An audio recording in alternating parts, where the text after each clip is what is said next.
Alright, if you are here, you are likely interested in seeing the power of the Rikka combos, and that's exactly what we're going to do throughout these couple of matches. Check the description for an in-depth video of the deck list, but let's get straight into it. Starting off with probably the best starter card in the deck, Unexpected Die. The opponent has a Max C, and we absolutely need to make sure we have a counter to that. If the Max C resolved on the opponent's side, it would likely stop our turn. Because we do special summon quite a bit, we do not want to give the opponent all those resources from the Maxi on turn 1. So you do play 6 counters, cross out, double Called by the Grave, and 3 Ash Blossom. But you can see the power of just that 1 card starter in the Unexpected Die. I'm not going to go into it too in depth because I do review it in other videos on the channel, so check those out if you want. But essentially you get 4 materials from the 1 Dryas link. We go into Jasmine, and there are a couple different lines you can do here. You can opt to link off this twin into another Dryas, and then link off the Loci into another Sunvine Healer, which will gain you life and trigger Jasmine's second ability to add a plant monster from your deck to your hand, which is just a free resource, but it does take up 2 extra resources from your extra deck. Rikka is one of those decks that kind of suffers a little bit in the grind game because you use up a lot of your resources basically by turn 3. So if you can't win quickly, you're kind of in a bust, like a boom or bust kind of deck state, and it can be very hard for you to extend your plays further. So it might actually be beneficial to just not extend into that combo if you don't need that extra plant resource, but more often than not, it is better to do that play just so you have more follow-up next turn. Regardless though, we did make a second misplay when we sacked the monster here, the Loci, for Jasmine to special summon a plant monster from the deck. We opted to special summon Mudon directly, which searches out the field spell. That is a mistake because you definitely want to go for Petal and then use Petal to bring Mudon to your hand and then activate Mudon's effect to sack Petal and put the Mudon on the field. That gets your Petal into rotation, so it was a misplay on my end to do that. Nonetheless though, we are going to continue on with the Rikka now activated, the Con here. We're setting Glamour, activating Glamour, tributing off the final material from the starting combo, and getting out a Primula and a Princess. Now the interesting thing about this is that because we sacked our own monster with the Glamour, the Primula's effect is going to be, or the condition to summon it is going to be satisfied, and we're able to special summon the Primula, and then Princess's an inherent special summon just for free also goes through, and then we're able to make Strenna detach Princess, so that Princess is in the graveyard. This is a free monster negate when you control a Rikka monster, and we're going to be able to bring Glamour back from the graveyard. We activate Con to set Sheet directly from the deck, and this is our end board. Again, a couple of misplays, but it's still strong enough to likely play through what 4 cards left, or 5 cards when they draw, that the opponent will have. They're playing a pretty big stack, so it probably is Adamancipator, or something Rogue, or that Ishizu Chaos deck, but we'll see once we once the opponent reveals what their first card is, and sure enough, it is Adamancipator. So off of the Analyzer, we're going to let this resolve, and then they're going to be able to special summon a monster here. They get Supplier, and Supplier is going to get Guardian, and then they're going to normal summon Guardian. At this point, you know, they have a couple of strong resources on the field.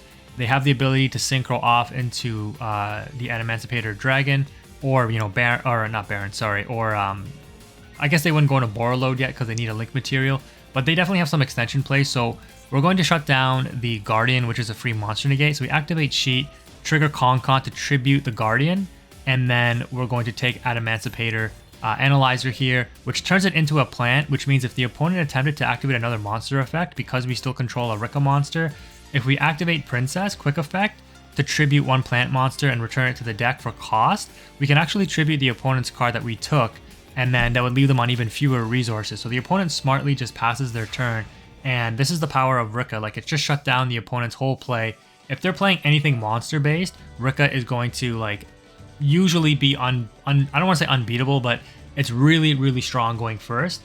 This deck will suffer against back row decks, but we have beaten those as well. Like, we beat a Labyrinth deck no problem later on in this set. But now you're seeing on our turn, we use Jasmine to sack Strenna with a material, which is a free special summon of a level 5 or higher Plant Xyz monster. That gets the Sacred Tree Beast with the free material in the Strenna. That's a monster negate. Then we normal summon Petal. Petal effect is going to search out Snowdrop. Then we're going to activate Glamour, tributing Petal, and the opponent's going to opt to Solemn that. That negates the activation of Petal. So we're going to activate Con, and because Con is a spell card that activates, during our turn, whenever a card or effect is activated, we can attach a material from the graveyard of the same type. So we're going to attach the Unexpected Die to the Sacred Tree Beast, which now, during the opponent's turn, we can either do a spell negate or a monster negate. Only one, not both, but we get to choose. So Adamancipator is mostly monster-based, so it's likely going to be the monster negate. But again, if they do have some unexpected spell, we can negate that as well now with the Sacred Tree Beast. With the resolution of Concon, we search out another Glamour, and because Solemn negated the activation of Glamour, we're able to activate a second one because it is once per turn, but it never resolved. So we're going to be able to tribute the opponent's monster, bring Primula and Princess to our hand. So now we have all 3 princesses in rotation, 2 in the hand, 1 in the graveyard.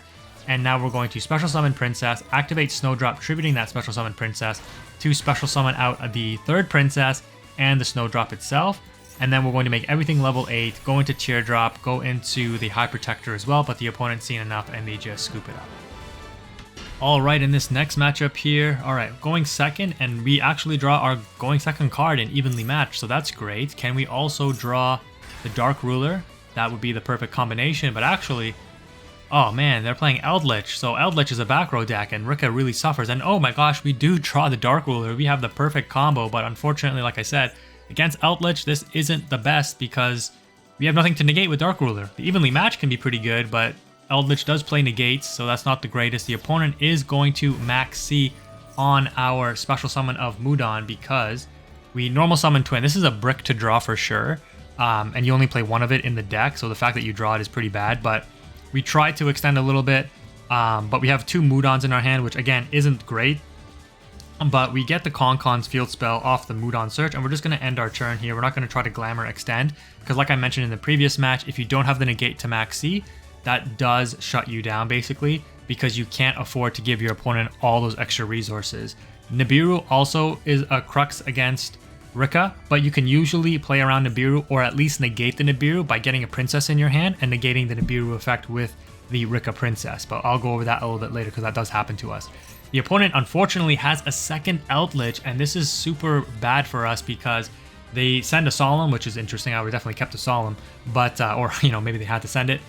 But they out the back row card, which is the Evenly Matched. That is what was likely going to try to get us back into the game. And now they're going to be able to special summon the second Eldlich and trigger off their spells and traps to set more spells and traps. This is terrible for us. We're severely disadvantaged at this point now. The Eldlich engine is on full power, rolling up. And yeah, we're going to have a tough time outing this. We have Concon that we can tribute one of their monsters with the Glamour, but the problem is these Eldlich traps. I think this one destroys a face-up card on the field, so they can just activate this with the Eldlich monster on the field and then destroy the Concon. Then this is why I said Rikka really can suffer against back row decks, because if they have stuff to easily out your field spell and things like that, you're going to be in a tough position. But we pull out the ultimate clutch play, top decking another Evenly Matched. Call it a luck sack, I would agree. But from that, they leave one monster on the field, which is again probably a mistake. I would maybe have kept the trap because you can extend with the trap, banishing it from your graveyard. But I guess they just didn't want to banish both Eldlich face down. And so we're going to use Concon, tribute off their last remaining card in the Eldlich, and bring out Mudon. The Mudon search is going to get negated by Ash. That's actually amazing, because we don't need the Mudon search. We already have Glamour, and even if we didn't have Glamour, Concon will allow us to set a card to the field, and we already searched Concon during turn 1, so obviously they drew into that Ash. Nonetheless, Glamour's going to tribute off Mudon and search for Primula and Princess. We tributed a monster on our side of the field, so that fulfills the condition of Primula. Special summon, and then inherently special summon Princess, going to Strenna. You've seen this already by this point, because it was in the last match. Strenna effect, detach Princess, bring back Glamour. Activate Concon effect, set sheet. We have Glamour for extension. We've got Princess as the monster negate to tribute off the Strenna, which is going to trigger off the bringing out of the Sacred Tree Beast if it is tributed with material. Like, we have amazing setup here. Despite it not looking the strongest, because we outed a lot of the opponent's resources, we are golden. So we're actually going to now activate Glamour, tributing off the Strenna with a material, which is going to trigger Strenna's effect to bring out a monster from the extra deck. And we're just going for basically the same recycled play. We bring Primula and Princess back from the deck with the Glamour, and we bring out another Strenna. So, the Strenna that we lost, we bring it right back, activate Strenna again to bring another Glamour, and you can just see the resource building of Rikka and the setups and the negates that we have put in place.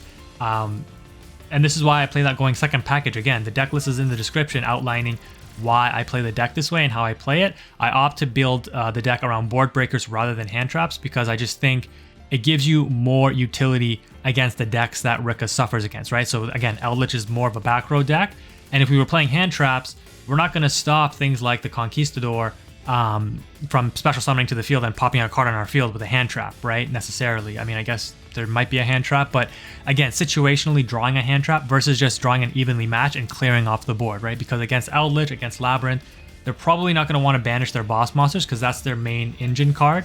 And it just helps you get massive advantage back into the game. So you can see the setup that we have here. It's just, you know, overwhelming the opponent at this point. Now, again, because they didn't do anything last turn, they likely have a lot of hand traps and or board breakers. And I guess Lava Golem is technically a board breaker, but Lava Golem tributes, and Strenna was tributed again with the material. So we bring out the Rikka Queen from it, and the opponent's like, yeah, I just can't deal with it, and they scoop it up. So again, the power of Rikka. Connection failed. Let's get on to the next match.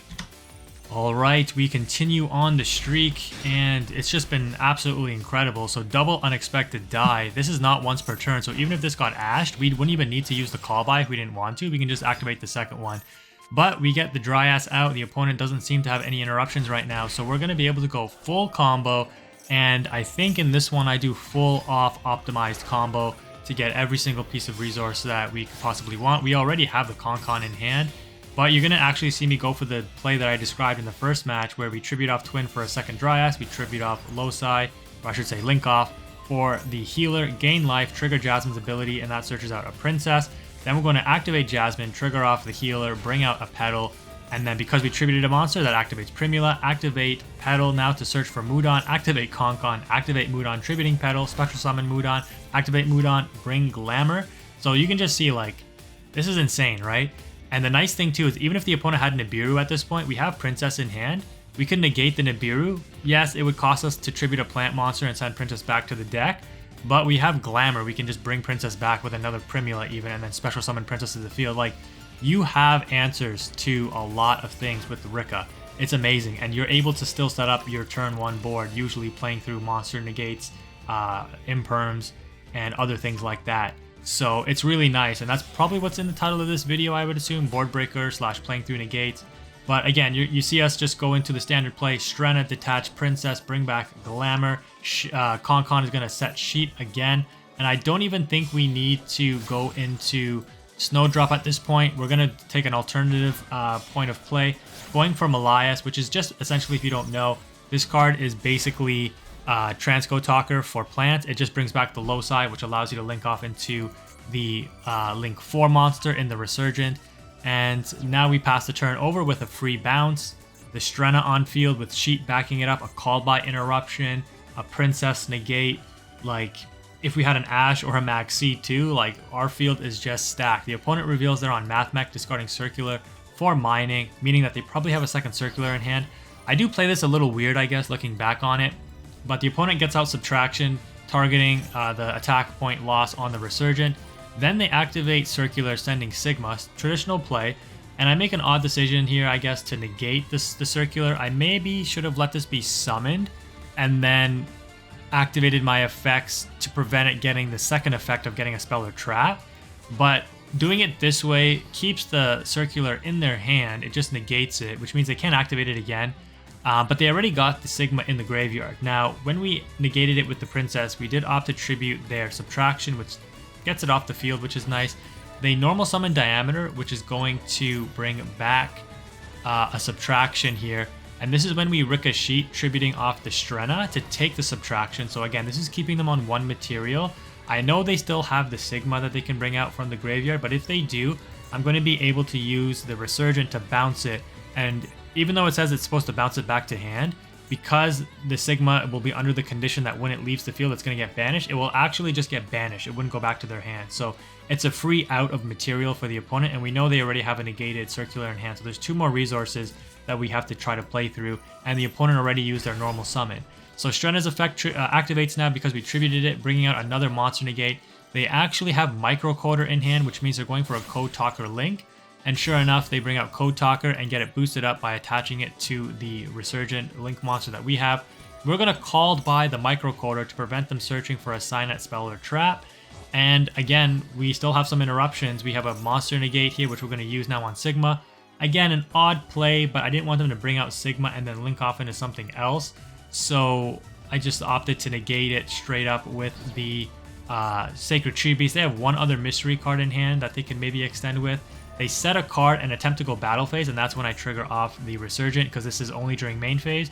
And if you have your toggle on, even if you don't, I think actually it asks you if you will allow the opponent to go to battle phase. So we say no, we have an effect to activate, we activate this effect, and we're going to bounce back the Code Talker, which is going to prompt the opponent to scoop. They could not play through our interruptions. We had to use every single one, but you can see the power of Rikka. And we probably misplayed there too, right? Alright, I hope you enjoyed those clips, but just for some context, this is our brand new free-to-play account that we created where we built Dark Magician with the Vortex of Magic structure deck. Using only that deck in the ladder so far, we have a 95% win rate, and that's all been streamed. You can check the channel for the stream highlights. But for the Rikka deck, we've played 14 matches in the Duelist Cup, the first 10 ranks, and we've been 14 wins, so 100% win rate there, as you can see. And again, if you want to check out the deck list, a full in-depth, I think it's like a 20-minute deck profile kind of analysis and reasoning behind some of our card choices and what we're kind of going for, check the description for that. We break down this full deck list, and there's some matches in there showcasing that combo as well. But that's going to do it for this video, guys. Hopefully it was helpful. Again, if you're interested in checking out this series where I make the new account and try something new, making it free to play, hopefully making it more accessible for new players like myself when I was starting out with Master Duel and getting back into the game. Hopefully this video was helpful though, and again, you can see here in the match history, absolutely crushing it so far with the 100% win rate. Who knows how long we can keep it up, but thank you for watching. If you made it this far, Quantum is out.